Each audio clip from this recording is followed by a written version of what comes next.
Welcome to Blizzard Fire. We hope this video helps fire up your solution. You start by opening Snapchat and making sure the app is updated. This avoids interface differences. Once signed in, enable contacts and grant permissions so Snapchat can match phone numbers. Next, go to your profile and open Friends and Added Me. These are the first places to look. Make sure you also view recent chats, because removed people often remain in conversation threads.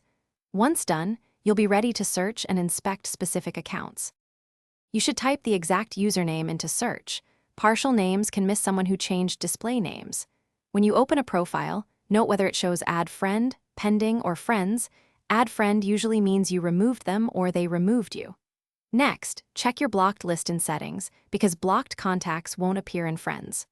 Also, scroll chat threads and snap history. Conversation presence helps identify recent contacts even after removal, so keep those places in mind. To finish, tap Add Friend and send a message. That action confirms whether the person is reachable. Make sure they didn't delete their account or change their username. If you can't find them, try searching phone contacts synced with Snapchat. If you still can't see removed people, clear the app cache, update or reinstall Snapchat, and check your internet connection. One key troubleshooting tip: log out and back in. That often refreshes friend lists and resolves most Thanks for watching. If you found this helpful, don't forget to like and subscribe.